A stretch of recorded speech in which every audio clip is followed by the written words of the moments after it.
Welcome to the Tap In Podcast. It's your boy Miles Johnson. I have another great guest with me here today, Tony Willis, man. Let's get an early clap for my boy Tony, man. We're gonna clap it up for Tony, man. What a guy, man. Appreciate that. Thank you, brother. We were just talking about it. 8 years in the fold. Yeah. That's crazy. I don't even feel that old. But either way, we're here with my guy Tony, man. Tony, go ahead and tell him a little bit about yourself, what you do. I mean, I know, but introduce yourself to the people, Tony. I appreciate that, brother Miles. Just like we're all multifaceted people. So I'm Tony Willis. One of my roles that I do is the Chief Equity Development Officer for LEAP, the Lansing Economic Area Partnership. So that's about equitable development. It's making sure that people have access to resources, people have access to opportunity, have the ability to participate in the economy fully. So I've been doing economic development for the last 10 years now. It's going to be 10 years in February. So time creeps up, you know what I mean? It does. Outside of that, I'm active in the community with my family, my wife, my kids. I'm blessed to be here. So there's so many multifaceted things, man. So that's the top part about it, Okay. I can talk in more detail, but I know you probably have some questions about those additional parts. So I definitely got questions, man. Well, first off, let's start back. Let's run it back 8 years. I have met a young Tony.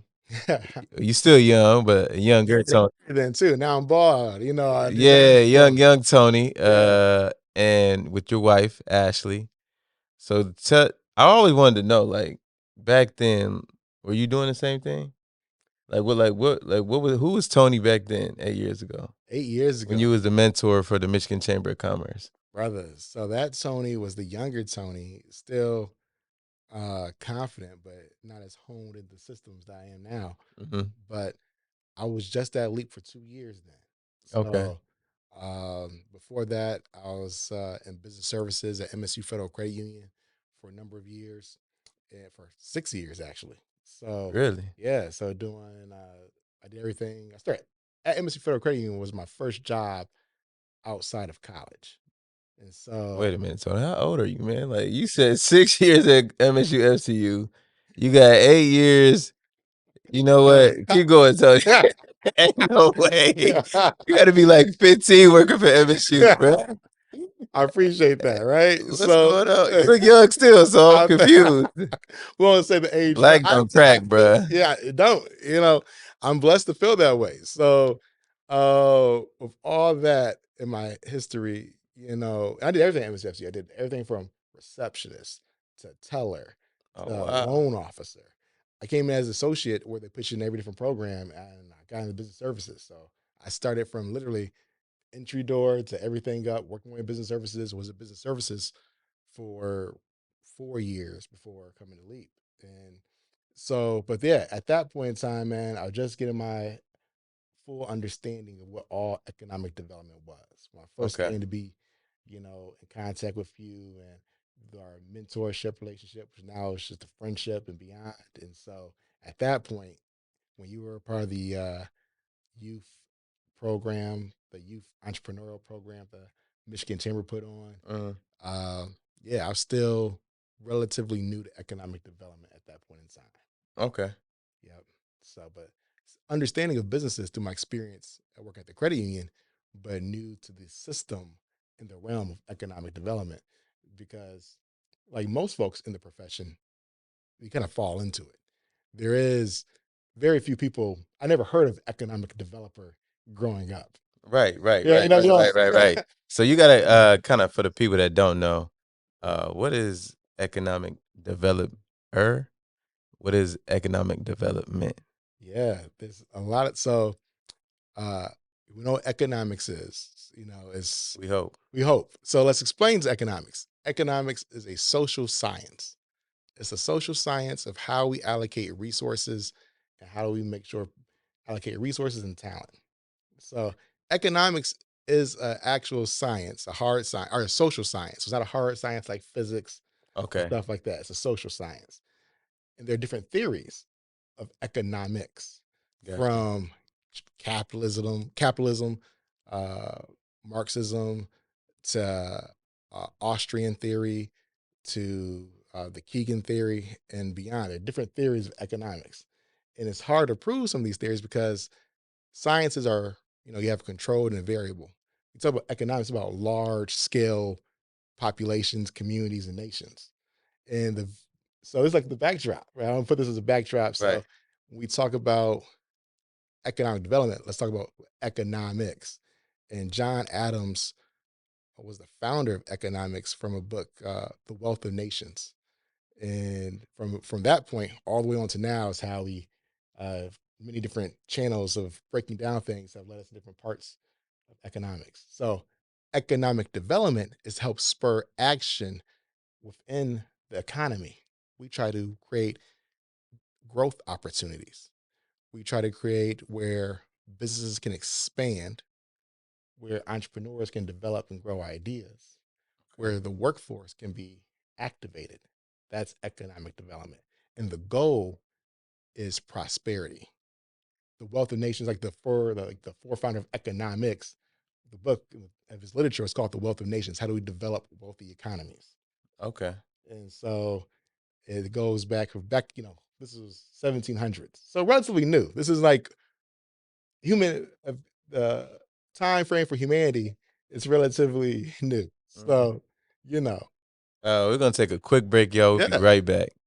Hello, everyone. This is Joshua Southern, owner, engineer, producer here at Risky Studios. And Risky Studios, it's a place where you can be yourself. You can be creative. You can, make your wildest dreams come true. So come join us in the heart of East Lansing. Go green, go white, go Spartans. Welcome back. We're back to the podcast. My boy Tony is explaining economics. Yes. Concept brought in back to from the 1700s. So keep going, Tony. Yeah. So as I said, that was John Adams credited for the founding of economics through his publication, The Wealth of Nations. Okay. Uh, and there's probably other folks too, but you know how history is written. But that was the leading example, which kind of branched out to the overarching thought of economics as a science, something to study. How do we study social behaviors of people to do work in the economy? Okay. And so economic developers are there to help spur activity and to get prosperity for their respective communities. How can we make our community better? How can we develop more wealth? How can we develop more activities, use our resources better? Growth, that's what economic development is focused on. I need to read that book then. Yeah, it's just a book. I gotta read that book. That sounds good. It is good. The title's dope. It's a great Yeah. book. It really sets in motion. They have the one key example is before we came as like overall society and system, nations, mostly during colonialism and beyond, their way of growing wealth was through conquest, and it Right. was to hoard or control more items and export the ones they wanted to sell. So get more gold in, right? Okay. And that was just the accumulation of gold for a nation was the wealth. Then it was like, well, there are better ways of doing this. This country has more of these resources, and you know what? Maybe this country has more port access to send those, or maybe they already have the Okay. skill set. So let's not just hoard over. Let's strategically engage different communities for different parts of the overall economy. And that's where we get to Gotcha. globalism and the current type of framework where something is designed in the United States, the software is designed or produced in the United States, even the hardware, the patent, then it's developed and created in China, and then Mm, packaged through uh, or shipped by another country that has the shipping logistics. And now we have a global economy working together. Different parts mm. of the world are producing the raw material comes from one country, gets sourced here, and that's the global economy. Versus at one point, it was just one area trying to do all of that itself. Yeah, and it was struggling probably. Right? Yeah, yeah. So That makes sense. I like to bring the knowledge to people. Yeah. That's why we call it the Tap In Podcast, man. Tap in with Tony. But man, so you told us about what economic development is, an economic developer. So in your role, I know you talked about it earlier, but what programs, what resources do y'all have at Leap to spur that economic development? Yeah, so we do a lot, man. Really cover the ground in a lot of different arenas. So Well, let's start focused here yeah, in your department specifically. gotcha. Thank Yeah, you. let's go with your Here department. we go. Yeah. So my department is the Department of Equitable Economic Planning. Deep. That's yeah. Like So that. we focus on equitable development. We focus on economic inclusion and people having access to programs. The programs that we run specifically, we have a program called Level Up, which is designed to help BIPOC people with business foundational assistance. So Okay. you think of having your registered LLC, having a covenant agreement between your documents. So making sure that these mics are in the business name, they have their asset, putting those on your Oh, okay. personal, your covenant documents in that space. That's nice. Making sure that you as a business have accounting systems, and so that's Level Up. We have a program called One and All, which is Yep. yeah, which is one of our it's a great program that's been around since 2020. Yeah, the summer of 2020 we launched that one. We have over 120 alumni of the program. Wow. Yeah, That's great work. thank you, brother. And the one and all, where did I mean, I know it's a leading question. Of course. Where did the funds for that program come from? Yeah. So for One and All, the funds for the original program came from the MEDC, the Michigan Economic Development Corporation, Mm-hmm. and Consumers Energy Foundation. So Got you. that was the initial funding. We received a total of $500,000 to launch the program. And then under our work with Ingham County and our COVID relief programming, we received money from Ingham County to extend the program further. And now we just received notice a few weeks ago from the state of Michigan, the Small Business Support Hub grant. We got more funding to continue the program on. So Wow. One and All is going to be here to stay for some years. That's what's up. Yeah. That's a good program. I appreciate it, brother. That's a good program. And so that program is an 8-week program, really designed for anybody who is looking to start a business. Okay. And specifically anybody under the ALICE, the ALICE threshold, which is the asset limited income constrained employed threshold. And those are folks that have a job, but make more to be above poverty, but don't make enough to cover all of their needs. And in Michigan, around 40% of households are at or below the ALICE threshold. Do you know that threshold in Ingham County? Oh, Ingham County, I believe it's maybe close to 50%. Okay. I heard it right there. It's Close to 50%. That's crazy. Yeah, I know City of Lansing, it is, I think, 49 to 52% for City of Lansing proper. For the county of Ingham County itself, it is the highest ALICE threshold of all three counties. It goes Ingham is number in our three counties, Ingham, Eaton, and Clinton, from highest threshold or highest number of households, highest percentile to lowest percentile. And for context, y'all, Ingham County, Clinton County, and Eaton County are all basically around Lansing, but we have 83 counties statewide. So just to give y'all a context of our level or of our ALICE threshold here in Lansing, that's pretty high compared to the rest of the state probably. So Yeah, and it's an issue where we really want to see. We talk about economic development as prosperity. We want folks to have prosperous lives, and having a program under my department under equities, make sure that people that are in a certain, they have jobs, they just have enough to get ahead, they can develop a business. And why a business? Because business is another form of ownership. It's not just about entrepreneurship as starting, it's about ownership. ownership is important. Ownership is key for wealth building. Owning your house, owning a business, owning stock, owning land, owning something allows you to increase your wealth position over time. Ownership is a key to wealth creation. All those assets, all those things I mentioned there are critical to a wealthy position in the future for somebody in a household. So Tony, I really appreciate you breaking down economic development, educating us on wealth. But tell us a little bit more about like how you got into banking, how you got into economic development. Like growing up, why did that interest you? Right? Yeah. Like what pushed you towards this profession? Oh, okay. That's a great question, man. Um,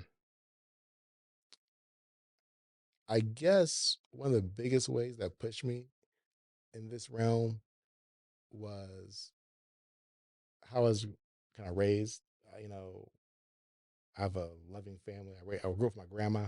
Okay. Grandma loved on you? Grandma loved my mom. Yeah, that's right. Yeah. God But bless my grandma mom. loved different. That's Grandma right. loved different. My granny and my whole family, my auntie, my dad, my mom. I lived with my granny for a number of years. Hmm. And uh, a very passionate person who cared about her friends and family around her.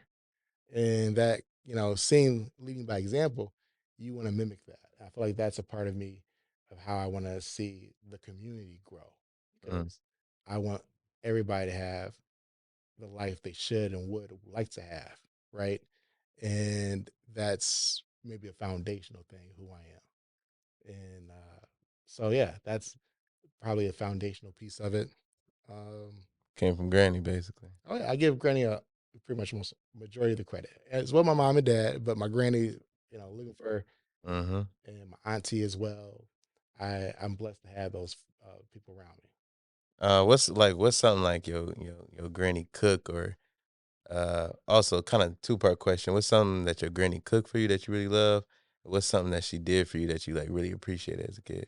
Oh boy, cook for me. I used to have a favorite meal. My granny's still around. Okay. Blessed to have her still around. She's 88 years old. Okay. She, Blessings. you think I look young? She looks young. I mean, being 88, black don't crack. Yeah. Looks young, gets around people, gets around better than people maybe 20 years, Wow. younger than her. 'Cause but one of my favorite meals was a cube steak she used to produce. All right, it's got that reaction over there. A cube steak and mashed potatoes, of course. And this is all homemade stuff too. My grandma, Okay. Yeah. it wasn't like out the box or anything. This was Yeah. like No. it's Yeah. everything, She whipping it up. whipping it up, Okay. 100%. And then uh dessert of bread pudding.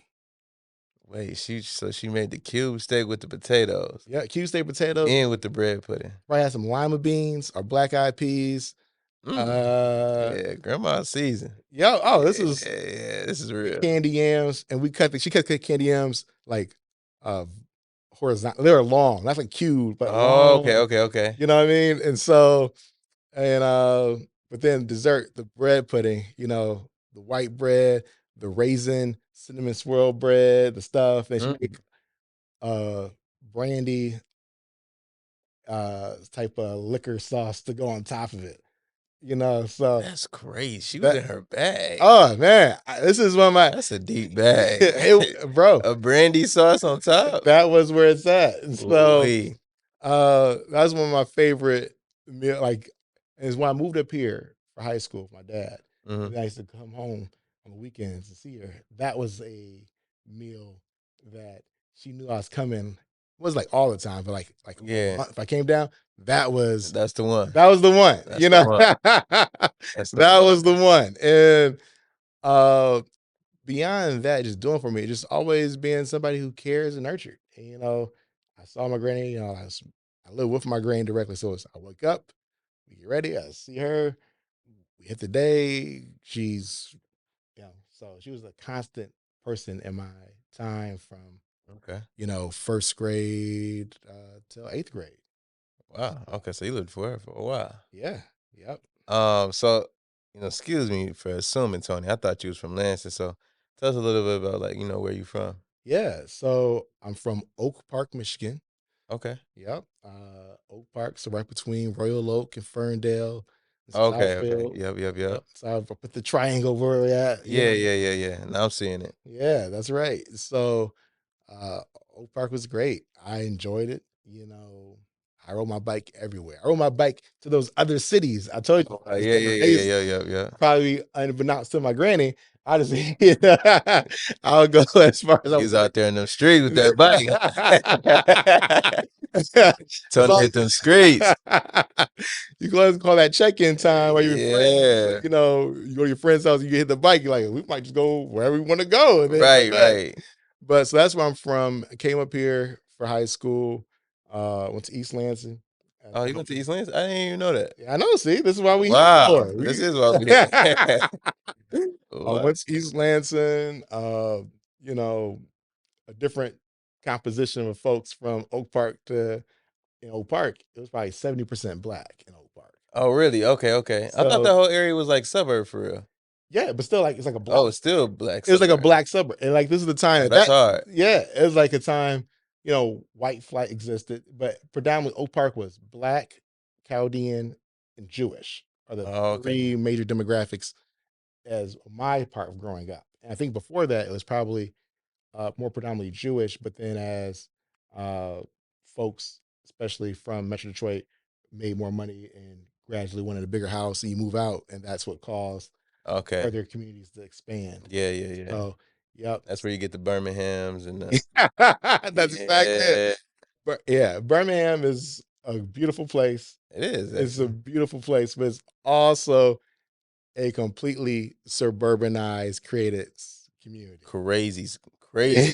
It's crazy suburban. That's the definition of suburban. It's like it's a suburbanized city. Like there is no major industry. Right. Yeah. But everybody is super wealthy and they have its own downtown. It's like crazy. It's right. It is. It's the pinnacle of what that looks like. So it's a great time to check it out. Not knocking Birmingham, but just, it is like when people disinvested from downtown and moved out further, they reinvested in a Birmingham type community. And the community is booming. Yeah, it's booming all around. Yeah, and we're not talking about Alabama. Birmingham, Michigan, go check it out. That's right. Birmingham, Alabama is actually supposedly booming too. I've been checked out. Yes. Over the years. I thought it was I thought it was country. No, well, it probably still is to a certain degree, but if I recall, like other reports previously had Birmingham as one of the top onshoring areas, or had a lot of economic spurring activity that took place. Okay. Like on the Columbus type time? Yeah, like Columbus, Ohio type. Yeah. Columbus, yeah. And so one of the best stories as I connect all these dots here in economic development as a whole, but then we go back to myself, were that from our CEO about 70 years ago, Columbus, Ohio, Madison, Wisconsin, Austin, Texas, and Lansing were all relatively the same size. Really? It wasn't like these were Columbus and Madison and Lansing, particularly, were relatively the same size. But then Lansing had a more stable with its auto industry. Yeah. Other community, because we have the same assets, both capital cities. Okay. All four of those are capital cities. All four of those have top tier universities based out of them. Mm-hmm. You know what I mean? Ohio State is right. I mean, across the street, dang near from the Capitol. Like, it's crazy. Yeah, right. So all those things existed together, and those other communities were booming, and we kind of like, it's like this. Other ones, right. So there's a lot of reasons for that, but yeah. So that's kind of, we talk about economic activities and growth. That's one way in different communities. So, but yeah, I grew up that way. I'm blessed to be here. Went to East Lansing High School, graduated, went to Lansing Community College for 2.5 years. Okay. Transferred to Michigan State University for 2.5 years and graduated. So you got a bachelor's? I do. You got a master's? No, not yet. Not yet. Okay. You going doctorate? Oh, no. Nah. All right. Nah. I'm waiting for you to do that, brother. Ooh. I'll be to the people, man. Please believe it. For them, I don't know. I'm thinking about it. I thought about a master's for real. Yeah. For real, I really did. I don't know though yet. I was thinking either like a political science or urban development. Man, I don't know. that's lovely, brother. Either one works, man. It's gotta figure out what you want to do. They also know that a degree, it depends on what you're trying to do as a profession. Because, you know, a degree is, it depends on what, it's one of the knowledge you want to acquire for you to have a better understanding and apply that knowledge. And also if you're looking for it as the entry into a certain position.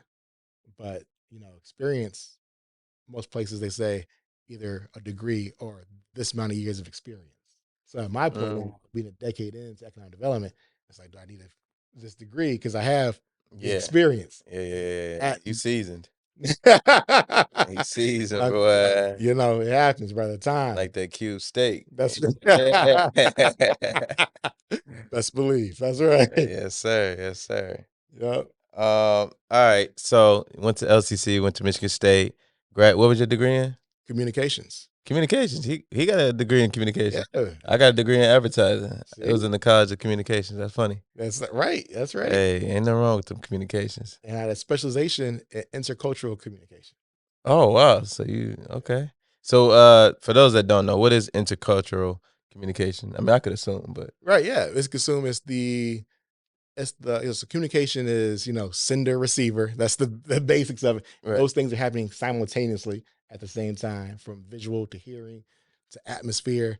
And that is, how do you apply that into other cultures? gotcha. Okay. And from macro to micro cultures, and making sure that the message, what I'm saying, how I feel like I'm saying it, is being received the way I hope and want it to be received by the person. And so yeah, it's been great that way. It's been cool. All right. It's funny because you say advertisement. Before I transferred over, as between marketing itself or communications. I chose communications because of a project I had at LCC, a class that really leaned me. That I was like, oh, this is pretty cool. I can do more of this. And so, Wow, from communications to LEAP to the chief equity officer of LEAP. That's to MSU, then the LEAP. But that's pretty dope though. I appreciate it, brother. You got quite the journey. Well, and you came from you said what, Oak? I forgot Oak. Oak Park. Oak Park. Oak Park, baby. Man. Oak Park. I was gonna say Post Oak. I'm like, no, I ain't gonna say that. That ain't it. Oak Park, brother. Oak Park. Okay. All right. Over there by Southfield. By Southfield, okay. Royal Oak, Ferndale. Yeah, I remember the triangle, but I was like, what Oak was it? Oak Park. Going down there, you go now. If you go, you can't miss it because it's like a big sign of Oak Park in gold. They invested. Oh yeah. Well, listen, one summer, I think it was during the pandemic, we didn't go out for a while, right? They had a lot of construction happening. And I went down and visited my granny. I was like, did they find gold around here, or oil? Because they had this big old sign of Oak Park, and they had some other, public infrastructure things happening. Crazy. It's crazy. It was like, where all this money come Big from? Gretch.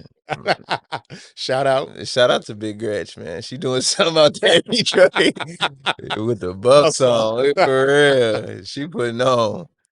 But no, man. So you came to Lansing, stayed, lovely wife, by the way. Thank you. Got a couple kids. More than a couple. Got three. Got three. I got a couple plus one. For sure. So like, what is fatherhood like for you? Being on the other side. I know you said you love Granny. Yep. Obviously, you love the rest of your family, but how do you try to instill what your Granny gave to you to your kids? Oh man. So fatherhood is my biggest joy. Okay. It is. You do look like you enjoy it for real. I appreciate that. I know we see like, that. Genuinely, yeah. Genuinely enjoy being a dad, man. It's we chopped it up with my kids just like we did by happenstance. You know what I mean? So and they were so funny too. It's like Mr. Miles. So fatherhood is a blast. It's work.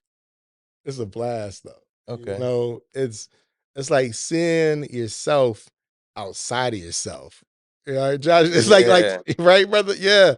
I'm not sure that's the third one I should talk, but I saw that reaction, but that's like seeing yourself outside of yourself. And it's like, is it like a surreal feeling? It is, man. So I have all boys. So yeah, I have Ashton, Austin, Aiden. And so it's like seeing yourself outside of yourself. It's with their own unique qualities. Like, oh, that I had this attribute. My attribute's a 5 on me, who I am. Mm-hmm. The attribute's a 8 on that person. Oh, Or okay, you know what I mean? okay, It's like it's heightening each kid differently. It's like, got you, you got know, you. I thought I was cool. My son Ashton's like, whoa, this kid's too cool. You know, I'm like, okay. Yeah, I thought I was yeah, a gamer, nerdy. yeah, I look at Austin like, okay, this is, you know, yeah. He's and a gamer. he's a gamer. Oh, he was trash talking and beating kids on Fortnite last night. And no, Talking crazy, huh? but he could back it up though. Okay.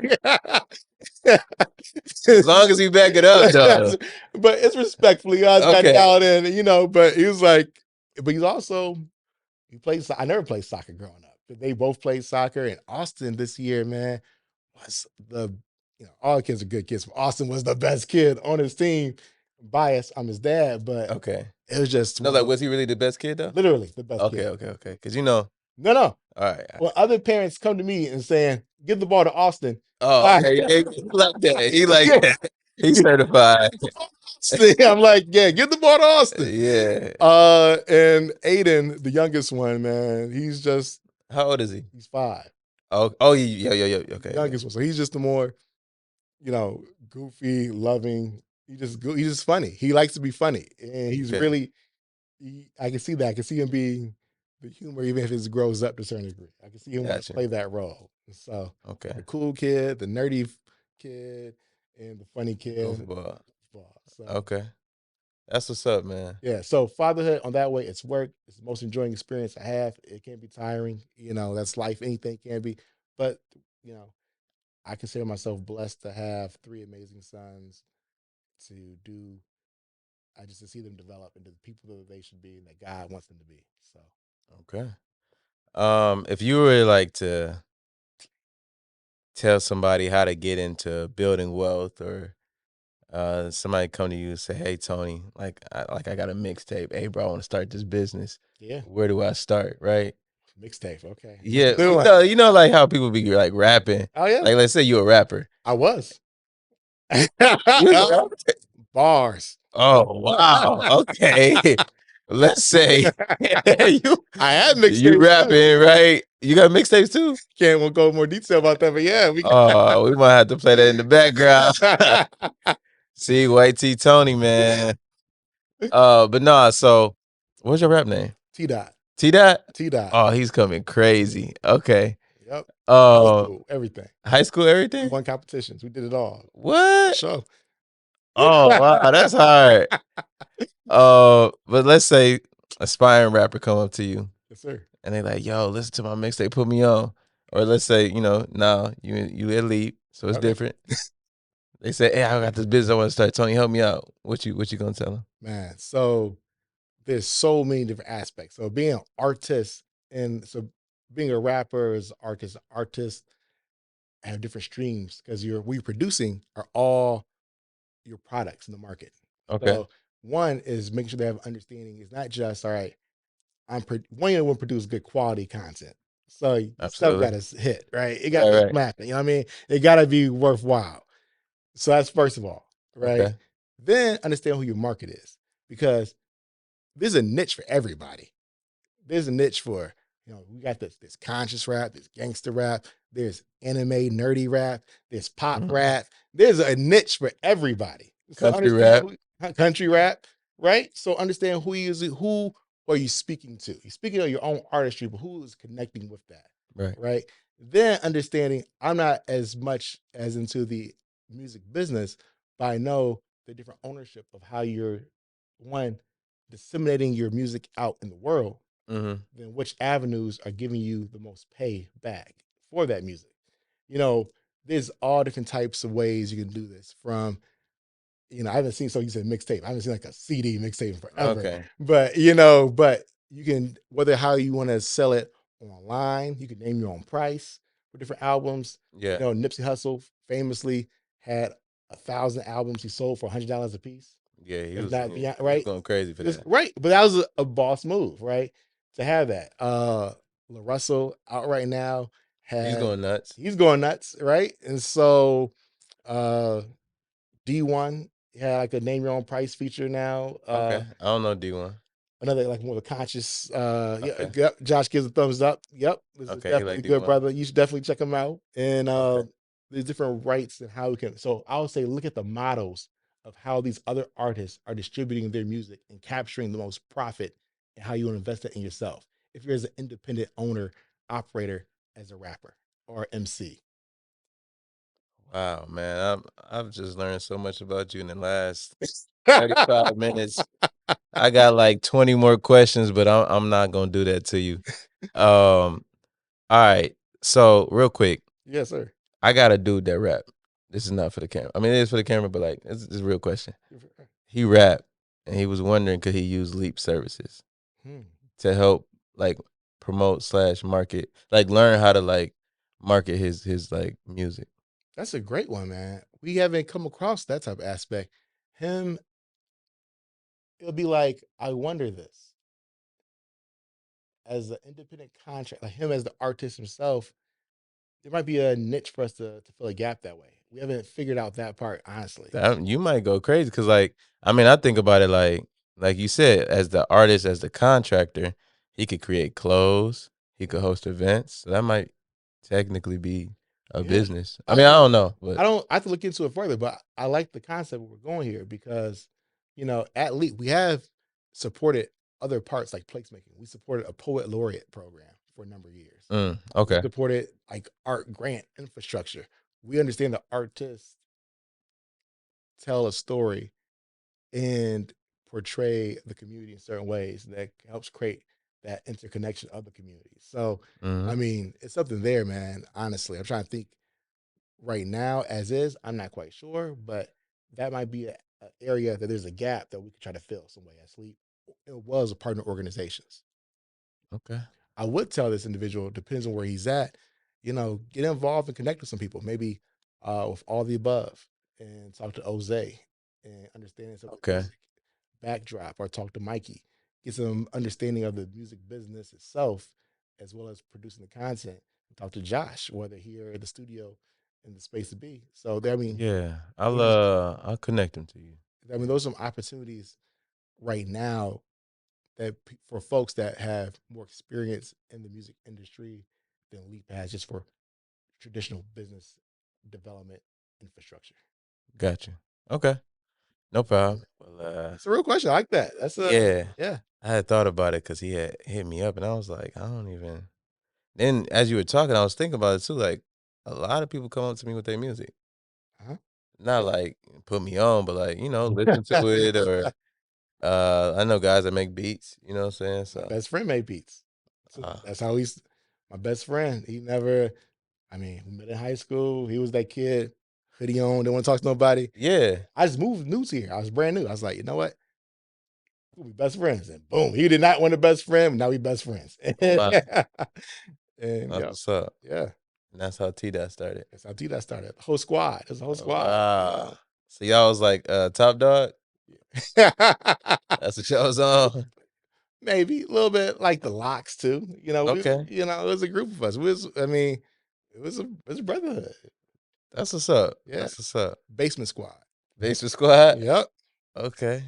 Two West is like bass, like boom. Oh, okay, Yeah. okay. Shout out to Tony, man. This is great. So as we wrapping up, Tony, Yes, is there anything that you wanna, leave with the audience? Something special you wanna say? Matter of fact, before that, man, shout out to my boy Josh, man. Glad he here. We gotta do our special segment. Okay. Apples or oranges. Apples or oranges. All right. Got my list of questions here. All right. So, it's a real simple game, Tony. Yeah. Play the game. We're gonna have fun. It's real simple. Okay. I'm gonna ask you like apples or oranges. It's just yes or no. Or you can, expand or whatever.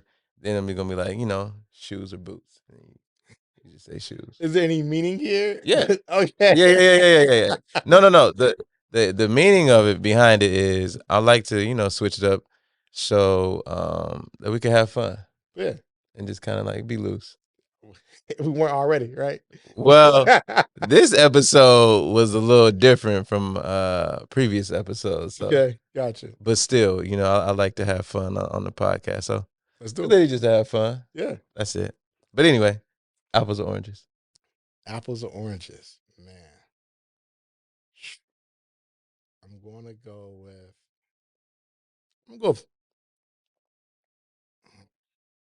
oranges. Why oranges? You know,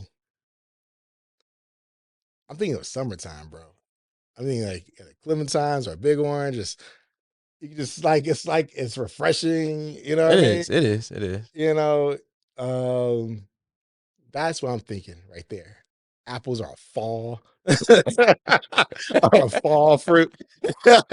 I like summer. You know, apples are great Okay. though. You know, Mangoes or cherries? mangoes. 100. Okay. I eat mangoes. Yeah, You eat mangoes? 100%. I love mangoes too. Man, more people need to eat mangoes. We just They like do. you think oranges are great. Yeah. Mangoes even better. 100%. Okay, so mangoes over oranges? Yes. Oh, okay. Bet. All right, water or Gatorade? Water. Oh, he walked in with the water. Is that spring water or is it pH 9.5? pH 9.5. Okay, You know, he tapped in. double osmosis filtered. Oh, wow. We know it's water. All right, summer or fall? Summer. Yeah, you seem like a summer baby. Brother, I am a summer baby. I was born in the summer. Oh, okay. So Makes sense. Yeah. Blue or yellow? Ooh, orange. Oh, wow. That shirt, bro. Dope. Fire. Okay. Yeah. I like Okay. it. Yes. So I wanted to ask this question because you know you went to Michigan State. Yes, sir. As far as like, you know, being on campus, Brody Hall. Oh, wait, have you been to Brody Hall? Yeah. Yeah. Okay, Brody Hall or what's that one? The Wilson Hall? There's Wilson. There's also Because I've been Snyder in Wilson. Phillips. There's Wilson got the cafeteria too, though. Wilson got cafeteria too. I thought, Wilson or Brody? if I had to pick between, probably more Wilson, I think. Honestly. Why Wilson? I was honestly surprised. Why Wilson? Brody's dope. I mean, he has such a selection. I don't know. Wilson seemed, when I went there, it was different. So I've been to Brody, recent Brody. I feel like Wilson, the food, maybe because my taste buds change as you get older too. But Right. Wilson, at that point in time, our starter Phillips Sci-Fi had a better tasting food. Like it tasted a little different. Okay. I'm not sure if there's any truth to that. Maybe just at the moment in your mind, but you know, Maybe it was college. It was hidden. maybe right. Yeah. Maybe that one class I had before that I was really You was hungry. Yeah. Okay. So movies, or excuse me, Netflix or Disney Plus? Ooh, man, probably Netflix. I mean, Netflix got a dope anime run happening right now. Okay. I mean, Blue Eye Samurai. You watch anime? I do. Man. What? Not like I watch like animated cool shows. I don't watch like One Piece or Naruto. Oh, you gonna be on that? My son's on that. Okay. So I've seen them like parts episodes, but yeah, you know, I like animation shows though. Are dope. Castlevania was a great series. You know, it was more like mature animation. Yeah. I like Castlevania too. That was good. Yeah. That was good. All right. Ice cream and milkshakes. Okay. I know it's the same. Either eat it or drink it. It depends on which type of flavor we get. You know what I mean? What's your favorite flavor? Oh, man. So I used to work at ice cream parlor in high school. Multi Moments. I used to make ice cream. Really? I used to serve it, make it, run the events, and so Man, there's so much to Tony, bro. That's it, bro. I can't ask no more questions, bro. peanut butter Oreo. Peanut butter Oreo? That was peanut butter Oreo ice cream. Life change. Strawberry Oreo is dope too. Strawberry Oreo? Talk to me. Yep, thumbs up from Bradley. That's right. Yes, I must be unseasoned, man. This is crazy. I had an ice cream back in the day I made. It's called Flavor Flav. When I was in Not the Flavor Flav. I know. What was in it? Triple chocolate. Okay. So like a lot of cocoa. It was Yeah. caramel, and chopped up pecans and peanuts. Wow. That sounds crazy. That sounds good though. And it sold too. So it was, one of the names was kind of funny at that time. At that time, it was like shortly after Flavor Flav had his big run on VH1 and stuff. So it was moving. So it was timely too. Okay. So the units, but then it was good, you know. So Tony know about that product placement. Yeah. Hey man, if you want to get your mixtape off the ground, your business off the ground, right here. Tap in with Tony, man. He got it. But no, man, Tony, I really appreciate it, man. That's the end of our apples and oranges. Appreciate you for participating. Absolutely. If I had a mango, I would have gave it to you. But out of season right now. We get some. They is out of season. Yeah. They is out of season. I heard when they in season, Florida go crazy. Like they have mangoes everywhere. Like they just all on the ground. They don't even care. Man. I wish I would. Sounds like a little piece of black paradise, right? Right. You know what I'm saying? But no, so what's the one thing that you want to leave with the audience? Want to tell the people a gem, a nugget from Tony? Man. Let's see. So much, brother. If I would say this, you know, one skill I want everybody to develop is the critical thinking skill. I remember Important. So important. And my dad asked me, I remember I was learning how to drive, my dad, right? And it's critical thinking, but he used an example like, people drive, they only might look this much far ahead of them, right? You want to look as farther down the road as possible.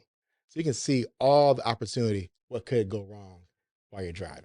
You look the point horizon where it zeroes out. So, and as well as width, so make sure deer, stuff like that. But that's like the vision standpoint. But additional to critical thinking, my dad said, and like he was a police officer, or was a police officer, he retired. And so he said, people get caught, don't think further enough. I do something bad, and then what? And then what? Right. Then what? And then what? And people probably stop after the two things. And that leads them into, if you don't think further enough, give me okay, what happens after this point? There's options. Things branch out. What are the three options? What are most likely to happen? What are probability? What do you want to do? Take time to think insightfully and play the scenarios in your mind. That's something I hold dear as who I am as a person. I try to instill in my kids. Is to think about all the opportunities, all the scenarios. Don't get lost in the sauce in your mind, just like, so much. But think, figure it out and plan ahead. Really think about it for real. Yeah, give it some thought. Like, what does this mean? And go down the line. Like, give it some real thought behind it. So, critical thinking for anybody. That's I want more of that from everybody. And then two, you want to leave with is probably just in general. Let's all be our best to be good people as a whole. Care about people. Care about your family. Care about your close ones. I think that world is already tough. Let's not make it tougher for folks unnecessarily. Right. And so those are some thoughts that just made some sentiments that are on my mind, and as like I said earlier on, I think about maybe I'm slightly an empath. I care, but I want people to have that prosperity, have the ability to live the life they want to live. That comes with critical thinking because that shows you opportunities, that shows you risk, how you want to handle those things. Caring for community allows us to have partnership and a fellowship, and really that stops hurt. And so those are some gems. Probably got some more things, but at the current moment, that's on my mind for the people. Well, shout out to Tony, man. T. Dot, the extraordinaire, the CEO, the Chief Equity Officer of Leap, Tony Willis, man. Let's give him another round of applause, please. Thank you both. Appreciate you both. Man, been quite the episode. Really appreciate it. Until next time, it's your boy Miles Johnson with the Tap In Podcast. Tap in, y'all. See y'all next time.